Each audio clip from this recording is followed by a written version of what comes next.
अच्छा बताइए। और भैया जैसे कि आपने बोला ना कि ध्यान में हर बार कुछ नया होता है। तो ध्यान की जब हम इस स्थिति से वापस लौटते हैं ना, ध्यान की समाधि वाली जो आज हमने किया, हम सब ने किया, तो इस स्थिति के बाद हमें ऐसा प्रतीत होता है कि एक नया जीवन, हर चीज नयापन का एहसास होता है, नई अनुभूति, नई मतलब हर चीज नई नई सी प्रतीत होती है और बहुत ही अच्छा लगता है। क्योंकि नए क्षेत्र में होते हैं ना हम, एक्सप्लोरेशन है ना ये। और दिस हर बार ध्यान की अनुभूति में कुछ न कुछ ऐड होते जाते हैं, कुछ अलग, कुछ सूक्ष्म, कुछ ऐसी स्थिति जो हम उससे अनभिज्ञ है, उससे अनजान है, लेकिन फिर भी जानते हैं। उस मतलब बहुत ही आनंद आता है। हर बार ध्यान में यही स्थिति होती है। और आज के ध्यान की स्थिति तो माशाअल्लाह बहुत खूब। जैसे कि हम कहीं घूमने जाते हैं तो दृश्य हमारे बदलते रहते हैं और अनुभव बदलता रहता है, सड़कें बदल जाती हैं। तो इसी प्रकार से ध्यान के अंदर अलग अलग जो क्षेत्र में हम उस अज्ञात के क्षेत्र में जब हम गुजरते हैं तो इसीलिए थोड़ा सा वेरिएशन हमारे अनुभवों में आता है हर बार। तो यही इस यात्रा की ब्यूटी है। This is a journey towards unknown. This is exploration.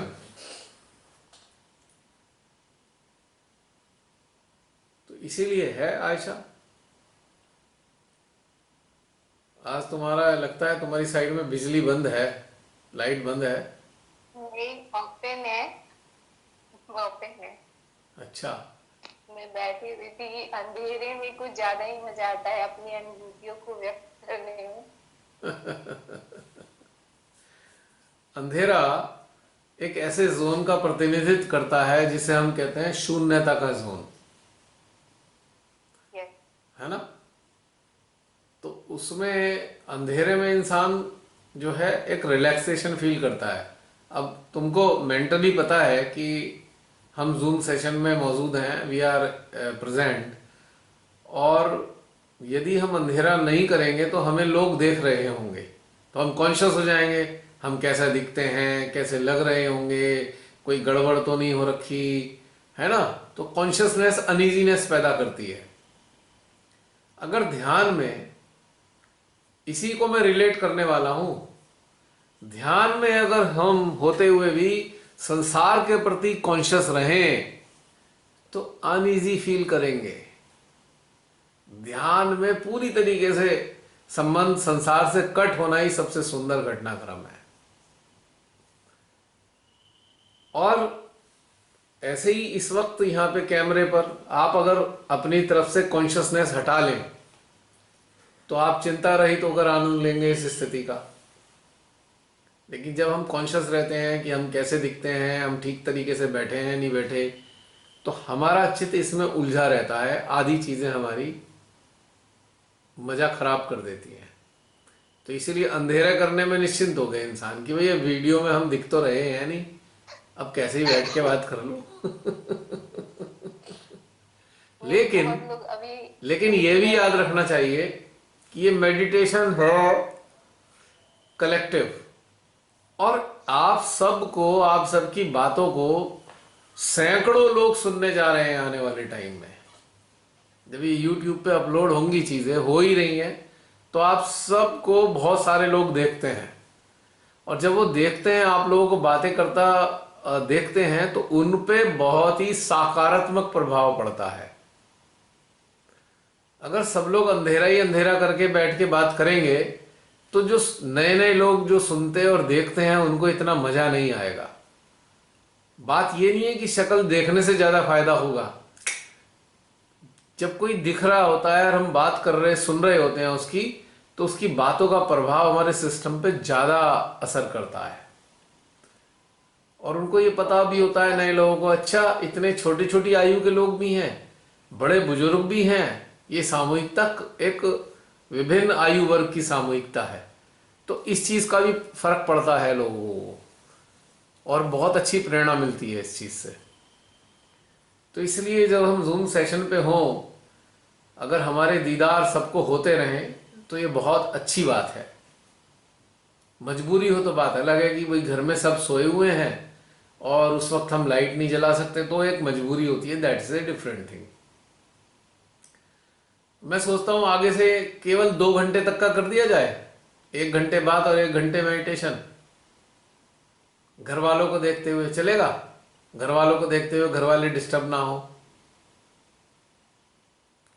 Time का तो हम लोग सोचते हैं, पर ध्यान में टाइम का पता ही नहीं चलता और कब 2 से 3 घंटे हो जाते हैं। हमें तो लगता है कि बस अभी अभी तो बैठे हैं और अभी अभी खत्म हो रहा है।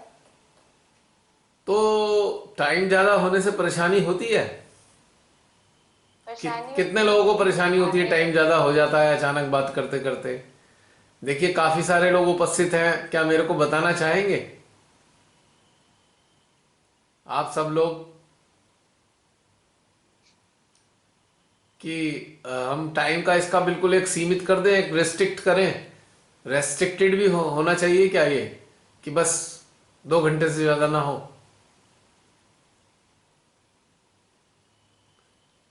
मेरी आवाज़ पहुंच रही है सब तक? आवाज तो आ रही है, पर एक फ्लो होता है। अगर बहुत सारी जब क्वेरीज होती है या हमारे एक्सपीरियंसेस शेयरिंग होते हैं, तो उसमें फिर पता नहीं चलता टाइम। नहीं, अगर दैट्स पीपीटी कर मेरा मेरा प्रश्न ये दैट नहीं इज है। मेरा प्रश्न ये नहीं है। मेरा प्रश्न ये है कि ये तो पता चलेगा नहीं चले एक डिफरेंट चीज़ है। मेरा प्रश्न ये है कि क्या हमें समय सीमित कर देना चाहिए, इसका रेस्ट्रिक्टेडली मतलब? नहीं। नहीं, यही मैं पूछ रहा नो हूँ। No no no no no no, okay. या जब तक चले चल जाए, यानी कि जब तक मतलब अच्छा महसूस हो रहा होता है अपने आप ही, या बातें चल रही होती हैं? क्योंकि ये बात मुझे भी नहीं पता होती कि भी कितना चलेगा, आई डू नॉट नो, क्योंकि ये मेरे हाथ में नहीं है कितना चलेगा मेडिटेशन, बातचीत। चलो फिर इसे ऐसे ही छोड़ देते हैं। और कोई? आप दो जनों ने अभी विचार प्रकट किए, और कोई?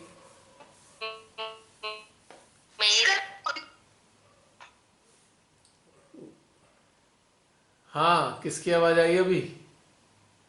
प्राची बोल रही थी। प्राची की आवाज तो नहीं पहुंची मेरे तक, सिग्नल चले गए वो लगता है। म्यूट हो गई म्यूट हो कहते गई? कहते। अच्छा। अपने आप ही ऑटो म्यूट सिस्टम है इसमें? कर लिया होगा। अच्छा अच्छा, चलो। मैं तो पूछना काम है, मेरा फर्ज है पूछना, सबकी सुविधा को देखते हुए, असुविधा को देखते हुए। कितने लोग ऐसे हैं जिन्हें ये लगता है हमारे घर वाले नाराज हो जाते हैं ज़्यादा देर तक करने से? हमारे घर के लोग बता सकते हैं? 26 लोग हैं आप लोग।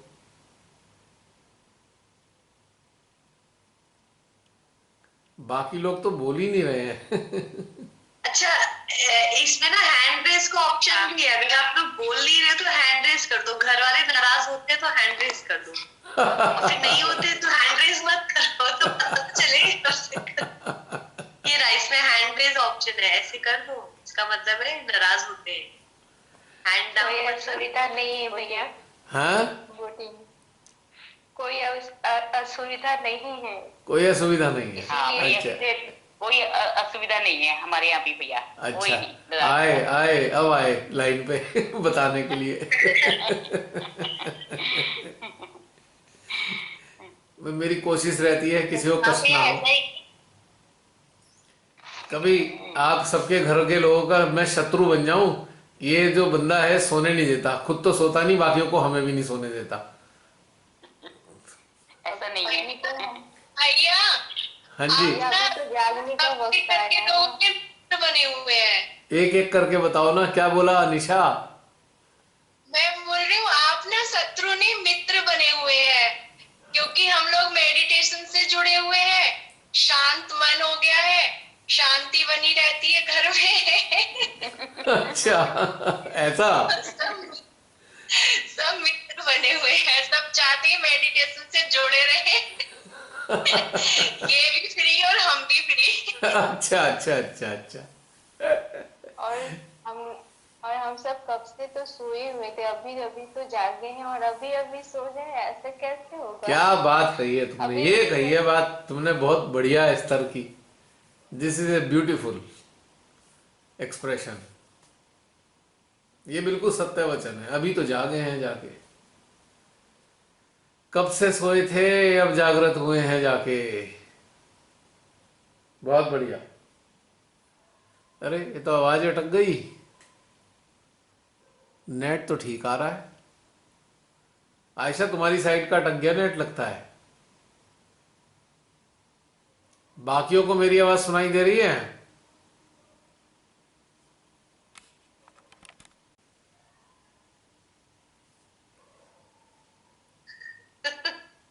कट गया?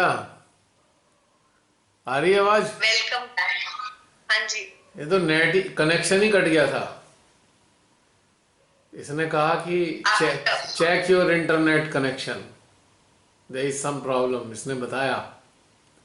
पता नहीं कैसे गायब हो जाता है, ये समझ ही नहीं आता इसका तो। एनीवे हाँ, कौन बोल रहा था मैं तो भूल गया, किसकी बात चल रही थी? आयशा। सेशन के टाइम। आयशा आयशा थी ना? आयशा आर यू हाँ देयर? जी।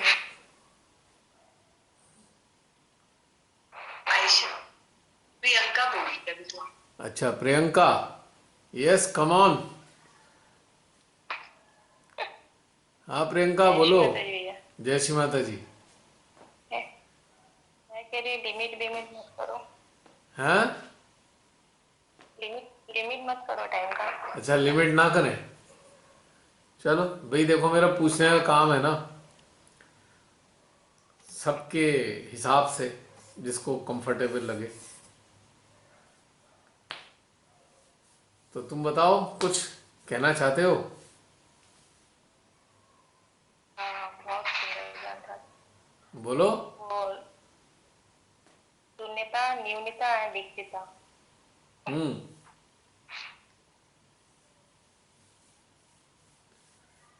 हाँ हाँ बोलो बोलो।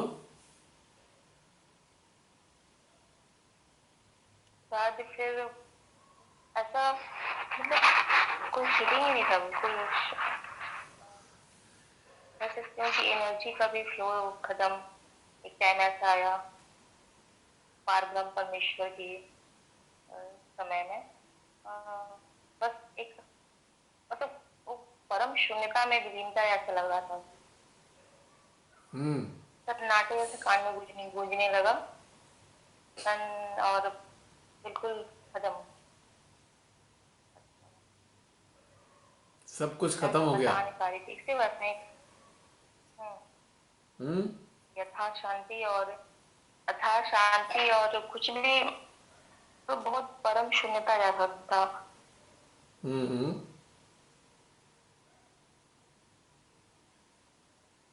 कुछ देर के लिए पूरा निस्तेज।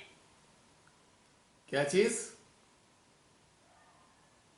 कैसे वो क्या कहेंगे भैया निस्तेज हो जाना है यानी पूरा।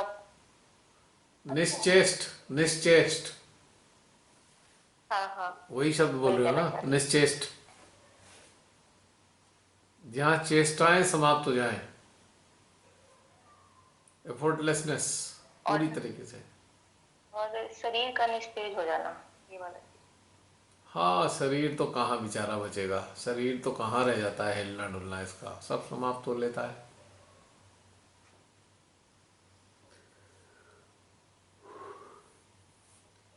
कुल मिला के कैसा लगा ओवरऑल? How you explain? बिल्कुल अलग ही हमेशा की तरह। हम्म। हमेशा की तरह बहुत ही अलग। बहुत ही डिफरेंट था। कई बार शून्यता का ध्यान आप उतार चुके हैं हम लोग को शून्यता में पर ये बिल्कुल अलग था और जीवन में ये डिफरेंट जोन मतलब था ये हम लोग एक्चुअली। को पार करना है पहले। हाँ एक समझ में आया कि एक पहले शून्यता की ओर बढ़ना है फिर हम लोग न्यूनता और मतलब हमारे अंदर कुछ नहीं बचे फिर रिक्त हो जाएगा सब कुछ ऐसे वाला। ये चीज थोड़ा बता दीजिए। हम्म।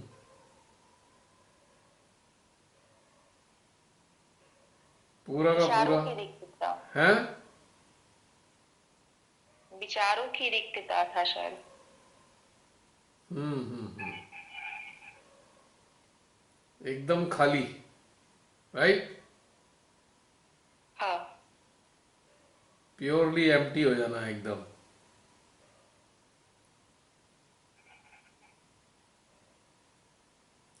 पर ये रिक्त अवस्था कैसी लगती है?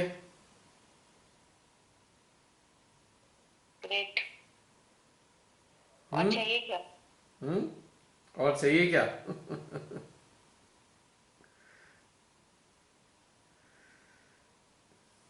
बस यही स्थापित करा देती श्री माता जी तो बस मजे ही आ गए। अभी भी किसी को लगता है मटका वटका रख लें? हैं? किसी को अभी भी लगता है कि हम मटका वटका रख लें कोई समस्या का निराकरण करने के लिए?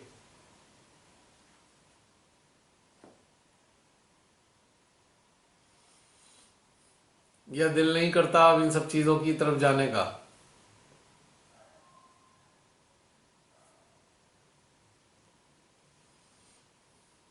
मेरी आवाज आ रही है क्या? रुक गई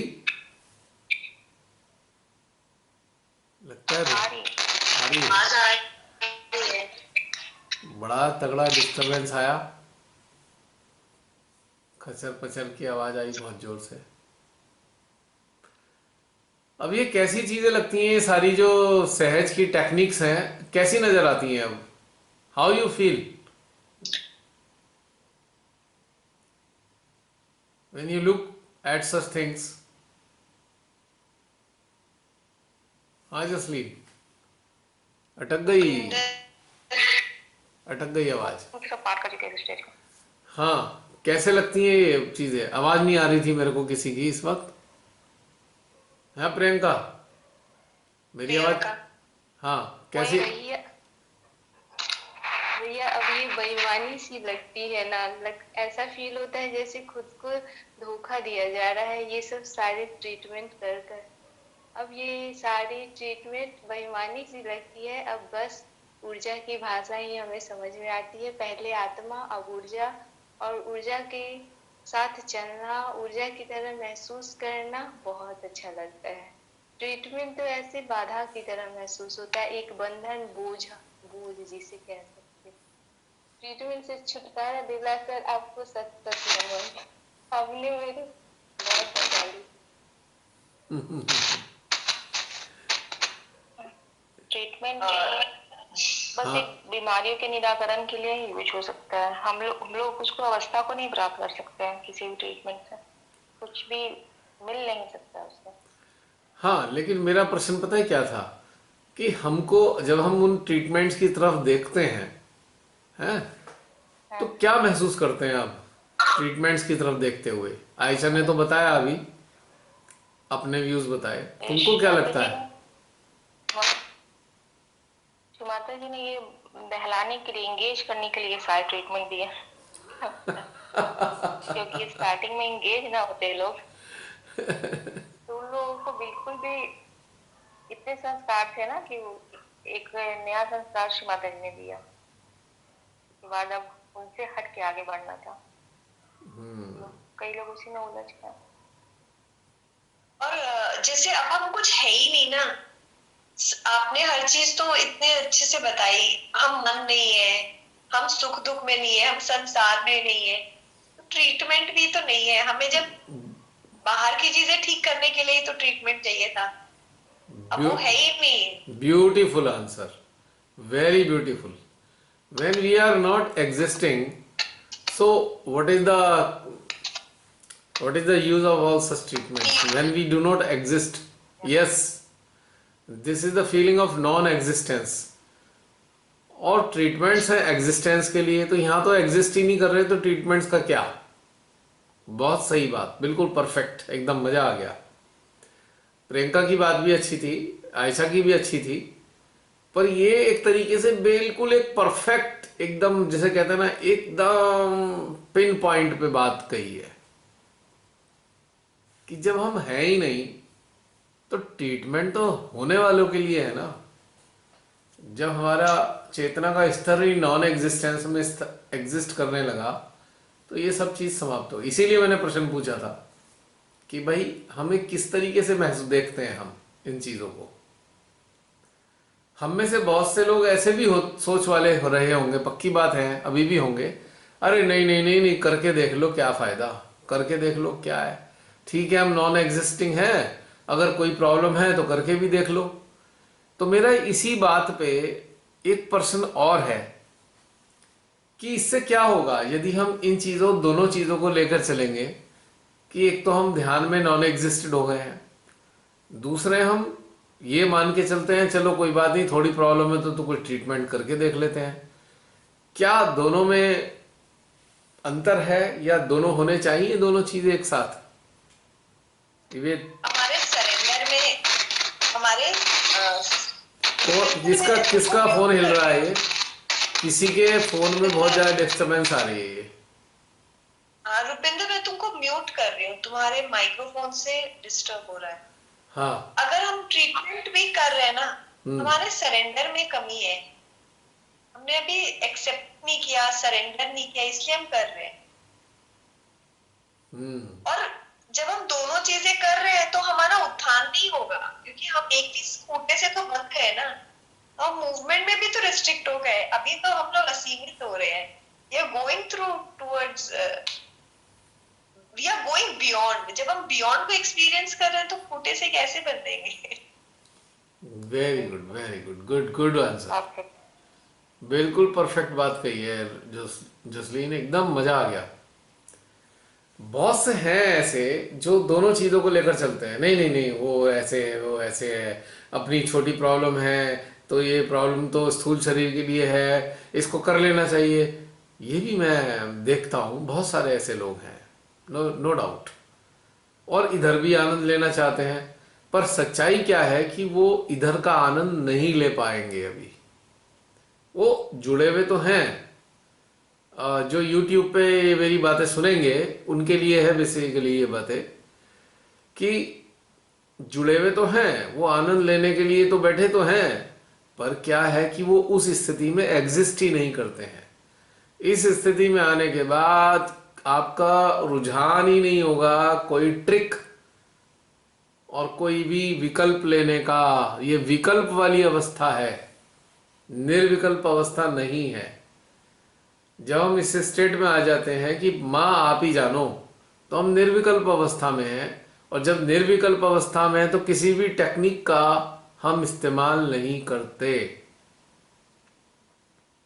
और ये सारी बातें होती है ना, ये एक तरीके की लिप सर्विस है, या हम ये कहें कि ये माइंड की बदमाशी है, माइंड की बदमाशी, कि माइंड बड़ा चालाकी दिखाकर तू ये भी कर ले, तू वो भी कर ले, तेरा ये भी इलाज हो जाएगा, तेरा वो भी इलाज हो जाएगा। ये सब नॉन सरेंडरिंग स्टेट है। बिल्कुल जसलीन ने सही बताया है कि सरेंडर है ही नहीं।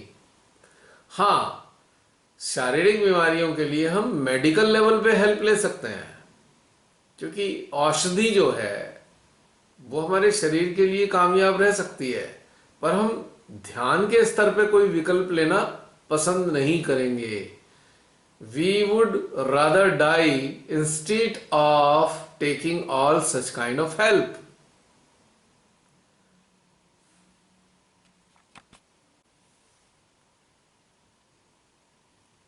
तो ये बात बिल्कुल सही है कि मरना पसंद होगा, लेकिन इस टाइप की टेक्निकल हेल्प लेना पसंद नहीं करेंगे। मेरे को कई बार ये समझ नहीं आता, हमें बहुत असाध्य रोग लग गया है, कोई बहुत गंभीर रोग लग गया हमें, तो आखिर हम ठीक होने की क्या जरूरत है? हमें क्यों इतना दुखी होते हैं? ठीक हो जाएं, ठीक हो जाएं, ठीक हो जाएं, वाई? मैं साधारण रोगों की बात नहीं कर रहा हूं, मैं जीवन को, जिससे जीवन समाप्त हो सकता है, ऐसे रोगों की बात कर रहा हूं। तो आखिर हमें जीवन जीने के लिए इतना स्ट्रगल करने की क्या जरूरत है? इतना भयंकर तरीके से हम स्ट्रगल करेंगे रोगों से, तो इससे क्या फायदा, क्या हासिल हो जाएगा हमें? Why don't we better die gracefully instead of struggling too much?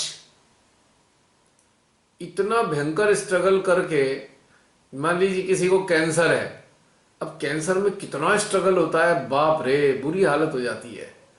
अब छोटा मोटा कैंसर की बात अलग है, अब वो 4th grade 5th grade cancer है और इतनी दुर्गति होती है, कीमोथेरेपी कराई, सारे बाल उड़ गए, बुरा हाल हो गया। आखिर हम जीने के लिए क्यों इतना लालायित हैं? क्या मिलेगा ऐसा जीवन जी के? हमें इतनी बुरी दुर्गति बना के भी हम अगर जिएंगे, क्या बुरा हाल हो जाता है मुझे मालूम है, मैंने बहुत पेशेंट्स को देखा है। या किसी को लीवर सिरोसिस हो गया, लीवर ही खत्म है, जीने की संभावना कुछ नहीं है, वो भागे भागे जाएंगे, कभी वहाँ इलाज करा, कभी यहाँ इलाज करा। आई एम सॉरी टू से व्हाट आई एम सेइंग, मैं उन लोगों को डिस्करेज नहीं करना चाहता जो जीवन जीने के लिए संघर्ष कर रहे हैं, पर मेरा एक प्रश्न है, आखिर ये संघर्ष क्या पाने के लिए है? आखिर अगर हमें इस प्रकार का जीवन पूरा इतना मारा मारी करके मिल भी गया, तो उस मिले हुए जीवन से हम क्या हासिल कर लेंगे, क्या पाएंगे हम उसके बाद? ये प्रश्न है। क्योंकि ये वाली जो बात है ना बहुत इम्पोर्टेंट है, क्योंकि शायद बहुत लोगों को इसका दूसरा पक्ष ही नहीं पता कि हम ऐसे जीवन का करेंगे क्या, क्यों हमें जीना है। ये वाली बात बहुत इम्पोर्टेंट है। मैंने एक मनुष्य को देखा, एक इंसान को देखा, उसकी जो जो एक्सक्रीटा की थैली है वो रिमूव कर दी गई और वो उस बैग को लेकर घूमता था। उसकी बॉडी में ड्रिल करके एक नली लगा दी गई है और वो उस थैली को लेके घूमता रहता है और वो जी हाँ मैं संघर्ष कर रहा हूं। तो मेरे समझ नहीं आया था, इतनी दुर्गति करा के आखिर क्या मिलने वाला है, क्या मिलेगा? परमानेंट उसके साथ ये प्रॉब्लम है कि उसको बैग लेकर घूमना पड़ेगा परमानेंट, हमेशा के लिए। तो कितना खराब सी फीलिंग है ये। तो आखिर ऐसे जीने का फायदा क्या? Why don't we die gracefully? इतनी अपनी दुर्गति करा के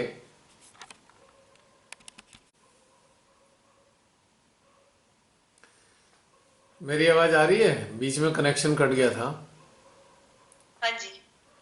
मैं कह रहा था कि उन्होंने इतनी दुर्गति करा रखी है, अब वो पूरी जिंदगी उस थैली को लेके घूमेंगे, जब तक जिएंगे वो थैली लेके घूमेंगे अपनी बॉडी में, बाहर, अपने शरीर से बाहर थैली को क्लिप कर रखा है उन्होंने। सो क्या ये जीवन ग्रेसफुल है या एक बैगर की तरह है ये हमारा जीवन?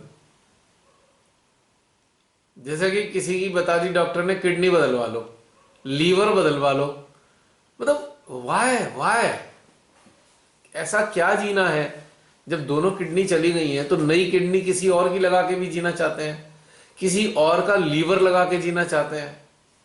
हार्ट इस लायक नहीं रहा है तो चलो वो एक आर्टिफिशियल पेसमेकर लगा दिया है, चलो वो तो फिर भी एक आर्टिफिशियल चीज है, लेकिन किसी और की बॉडी का अंग अपने शरीर में लगवाकर हम जीना चाहते हैं। तो आखिर हमारा इतना भयानक, इतना जबरदस्त मोह है इस जीवन के प्रति, कितना भयंकर अटैचमेंट है कि हम एक्सेप्ट ही नहीं कर रहे हैं। और जिसकी भी हमने लीवर या किडनी निकाली है, हो सकता है किसी की हत्या करके वो किडनी और लीवर निकाला हुआ हो। अपराध किस लिए बढ़े हैं? मानव अंगों के ऐसे ही लालची लोगों के लिए बढ़े हैं ना। आई एम सॉरी टू से, मैंने शब्द यूज किया, जिंदगी के लालची, उन्हीं के कारण तो अपराध बढ़े हैं। किनके लिए विज्ञान का इतनी मेडिकल साइंस की तरक्की हो गई? एक तो ये होता है चलो भाई किसी किडनी, कोई मरने वाला था उसने अपनी किडनी दे दी और दूसरे लगा ली, पर उसमें भी एक हानिकारक चीज ये है कि जिसने खुशी खुशी अपनी किडनी दान दी है, श्रीमाता जी के मुताबिक तो अगले जीवन में उसे वो किडनी मिलेगी नहीं, क्योंकि आपने दान कर दिया उसको।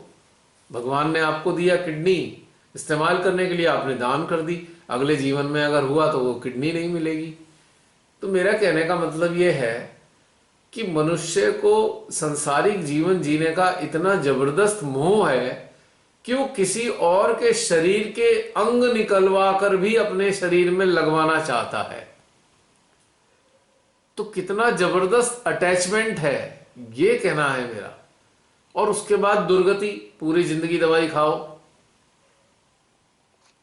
और किडनी चेंज होने के बाद भी लाइफ की कोई गारंटी नहीं है, साल 1.5 साल 2 साल बाद मर ही जाते हैं। अब हमारी सुषमा स्वराज थी, दोनों किडनी चली गई, बदलवाई, कुछ काम नहीं हुआ, जाना ही पड़ा। तो कहने का मतलब यह है कि दुर्गति कराकर जीवन जीने से क्या लाभ है। बिल्कुल शान से जीवन को समाप्त करना कितना आनंददायी है।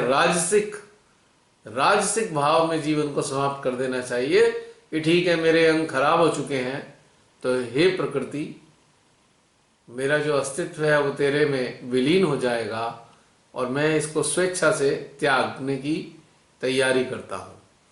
कितना सुंदर घटनाक्रम बने, ये मजेदार बात हो। तो ये जो विकल्प है ना, ये मनुष्य को याचक बना देते हैं, याचना।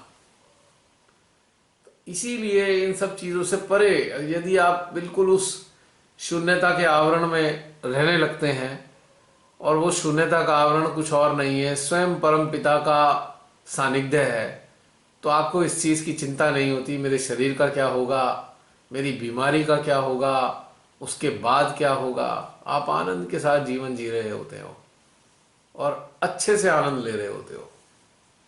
ये कहना था मेरा, जसलीन। हाँ जी। ठीक है मेरी नजरिया जीवन के प्रति? बहुत सुंदर है। और ये मतलब शायद बहुत सारे लोगों को इस दूसरे एस्पेक्ट का भी नहीं पता कि हम बिना ट्रीटमेंट के या सिंपल ट्रीटमेंट के जितने दिन मिले हैं अच्छे से बिता सकते हैं। हाँ, instead of going for very harsh treatments जो कि हमारी और डिसेबिलिटी को बढ़ा देते हैं। बिल्कुल बिल्कुल। अपनी नंबर्ड डेज को हम परमात्मा के साथ एक्सेप्टेंस के साथ जी सकते हैं। मैंने पता नहीं किसको, अगर हम मैं पता नहीं, जैसे ये वाली चीज, जैसे आपकी वजह से ये वाली चीज का इंट्रोडक्शन हुआ, तो अब पता है कि हाँ ऐसे मतलब रहा जा सकता है। ये वाली चीज का आइडिया नहीं था क्योंकि कभी किसी को तो देखा नहीं और अंदर ऐसी स्थिति थी नहीं कि चिंतन घटित होता, पर अब ये चीज कनेक्ट होती है कि हाँ ये सही है। पता नहीं अभी मैं किसको क्या बोल रहा, ये बता रहा था। जैसे अभी मुझे 10 तारीख को ये लोअर बैक साइड का, लेफ्ट साइड का ट्रॉमा हुआ, तो नेक्स्ट डे मेरे से तो 1 इंच भी नहीं हिला गया, आधा इंच भी। तो मुझे लगा कि अगर ये ऐसी स्थिति रह गई तो बहुत बढ़िया है, मैं तो खाना पीना त्याग दूंगा, झंझट खत्म करूंगा, इस शरीर को त्याग के चला जाऊंगा। कौन एक मुसीबत में पड़ेगा इसका इलाज कराने के। और अगर ये ठीक ही नहीं होना तो फायदा क्या है पड़े पड़े, इसे तो शरीर छोड़ के चले जाओ। भाई आप देखिए, अगर आपका दिमाग ही फेल हो जाए तो मजबूरी है, पता ही नहीं, आप कुछ कर नहीं सकते। लेकिन अगर आपका दिमाग ठीक है और आपको डॉक्टर ये कहते हैं कि भाई आप उठ नहीं सकते अब आप, तो बेटर है शरीर छोड़ के चले जाओ। क्या जरूरत है ऐसे बेकार से शरीर में रहना जो हिल डुल भी ना सके। मैं तो उनमें से हूं। तो आपके तो ऐसी वाली फीलिंग है, मैं तो जा रहा हूँ। जा रहा हूँ। नहीं, सच्ची बता रहा हूं। अगर ये बिल्कुल, अब मेरे एक ब्रदर थे, उनको कुछ इसी प्रकार की कोई उसमें डिस्क में प्रॉब्लम आई। वो ऐसी हुई कि वो दोबारा कभी उठ ही नहीं पाए, बिस्तर से चल नहीं फिरे, वो बिस्तर पे ही रहे, कई साल उन्होंने बिस्तर पे बिता दिए। और मैं उनको देखता था कि उनको कितना रुचि थी संसार में, सारे लोगों की बातें जानने की रुचि, कि भैया वो क्या कर रहा है, उसने कितना कमा लिया, वो कौन सी गाड़ी लाया, अब कौन सा कैसा मकान बनाया, हे भगवान। जबकि मैं उनके पास शुरू में मिलने जाता, फिर मैंने सोचा चलो अब इन्हें क्या करना, उनसे बातें करते करते मैंने कहा छोड़ो, ये तो बुरी तरह संसार में रमे हुए हैं। अगर और डॉक्टर कहें भी ये तो वह हो ही नहीं सकता, तो मेरे तो ये उस दिन समझ में आया कि मैंने कहा छोड़ो, अन्न जल त्यागो, 7 दिन में बाय बाय टाटा कह के निकल लो इस शरीर से। किसी नए शरीर को धारण कर लेंगे अगर कुछ काम ही करना पड़ा तो ये सारी बातें मेरे अंदर फीलिंग है, ये मेरी ओरिजिनल फीलिंग है। और इसका अनुभव भी हुआ है 1-2 बार। क्या जरूरत है इस शरीर को ढोने की, ऐसी क्या मिल जाएगा हमें इस शरीर से चिपके चिपके। अरे श्रीमाता को काम कराना होगा वैसे ही करा लेंगे बिना शरीर के, क्या है। और उनको लगा कि भैया शरीर देना बहुत जरूरी है, तो ऐसी शक्ति दे दो, किसी के भी शरीर में घुस जाए, क्या दिक्कत है ना भाई। किसी से काम लेना है, तो एक अंदर से बटन दबा दो, उसका वाला सिस्टम अंदर वाला सूक्ष्म वाला सो जाएगा, तुम्हारा एक्टिव हो जाएगा। पर इसे भूत नहीं कहते हैं, पर ये भूत वाला मेथड नहीं है ये डिफरेंट है भूत तो जैसे मोबाइल में ड्यूअल सिम यूज होता है, सिम 1 सिम 2। और क्या या ठीक है भैया, जन्म दे दो, क्या है, अगर सीमाता ही आपको लगता है जन्म दे दो दूसरा। उस सड़े गले बेकार शरीर में चिपक के भी क्या करेंगे, उसे पागलों की तरह ठीक करते रहो। ये तो हो गई कि एक कपड़ा आपका गला हुआ है, एक कपड़ा आपका कई जगह से गला हुआ है, आप उसे सिलते ही रहते हो, बस हर जगह से बार बार सुई धागा लेके उसे सिलते ही रहते हो, क्या फायदा, फेंक दो, उसे दूसरा ले आओ। मैंने ना एक बहुत साल पहले एक बुक पढ़ी थी, 5 people you meet in heaven. उसमें एक बूढ़ा आदमी मर जाता है, पर वो आफ्टर लाइफ एक्सपीरियंस शेयर करते हैं कि now my body was so pain free and I was moving and running like a child. तो फिर लगा कि हाँ, हमारा सटल सिस्टम कितना अच्छा होता है, हम कहीं फ्री है एकदम। अब देखो, श्रीमाता जी ने साफ बताया, श्रीमाता जी ने कहा है कोई कहीं जाता वाता कहीं नहीं है, यहीं रहते हैं सब। शरीर से बाहर रहना कितना सुंदर है, इसमें कोई बंधन नहीं होता। तो मैं तो वही सोचता हूँ कब नंबर आए, जल्दी से झंझट ही खत्म हो ये बेकार का। कभी ये शरीर बीमार हो गया तो इसका इलाज कराओ, अभी ये कराओ, हे भगवान, बेकार का लफड़ा है ये है। तो कहानी मेरी ये थी कि हमको याचक नहीं बनना है, कि हम पता लगा एक बैगर की तरह कटोरा लेके खड़े हैं, हे भगवान जी जिंदगी दे दो हमें, जिंदगी दे दो हमें, जिंदगी दे दो। क्या, अरे भैया देना हो तो दे दो, ठीक कर दो, वरना छोड़ो। क्या करना ऐसी जिंदगी का। कहने का मतलब खाली ये था मेरा। बात ट्रीटमेंट की थी, और ट्रीटमेंट होते हैं बहुत ही इनिशियल लेवल पे। जब आप उन्नत होने लगते हो तो आपको ट्रीटमेंट के झंझट से परे हो जाना चाहिए, क्योंकि ट्रीटमेंट के पीछे की अगर आप वो देखोगे, एक तो शुरुआती दौर में आप सहज में जुड़े, आपको कुछ नहीं पता है, आपको प्रॉब्लम आ रही है, ध्यान नहीं लग रहा, तो आपने थोड़े ट्रीटमेंट इस्तेमाल कर लिए संतुलन के लिए।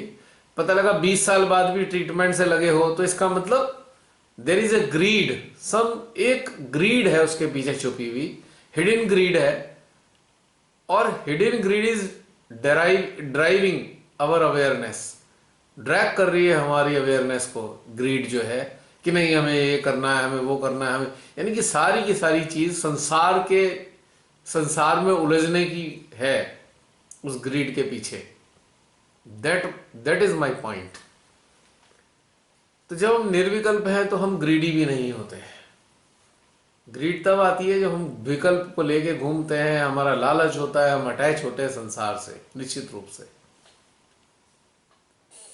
और सहज जैसे इतनी ऊंचे दर्जे की चीज़ों का इस्तेमाल करने से अच्छा है थोड़ी आयुर्वेदिक दवाइयाँ खा लो, अगर जीने का इतना ही चस्का है कि भाई असाध्य रोगों को भी साधना चाहते हैं, तो ठीक है आयुर्वेदिक दवाई कर लो, ठीक होना होगा हो जाएंगे, लेकिन आपको इतना कष्ट नहीं होगा जितना काट छांट करने वाली चीज़ों से होता है, कीमोथेरेपी से होता है। लीवर निकाल दो, किडनी निकाल दो, ये लगा दो, वो लगा दो, ये एक समस्या है बहुत बड़ी।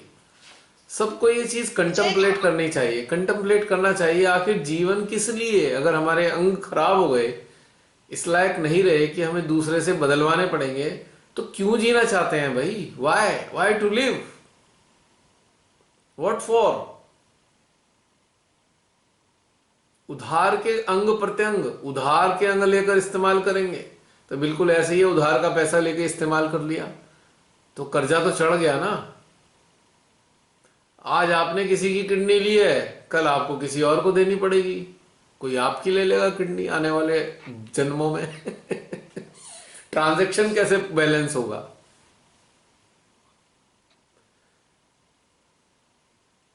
और जो दे देगा, पहली बात जो दे देगा उसे अगले जन्म में नहीं मिलनी, आपने दे दी आपको अगले जन्म में नहीं मिलनी, कहाँ झंझट में फंसे।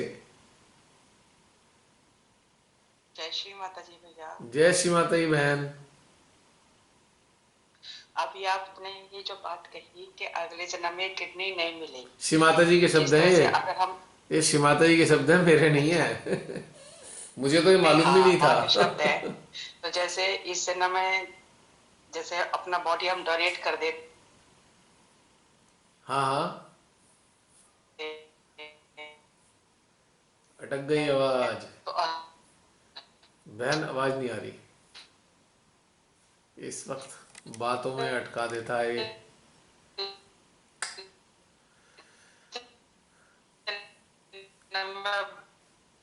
बहन बिल्कुल समझ में नहीं आई क्या बात बॉडी बोली नहीं आप। मिलेगी फिर।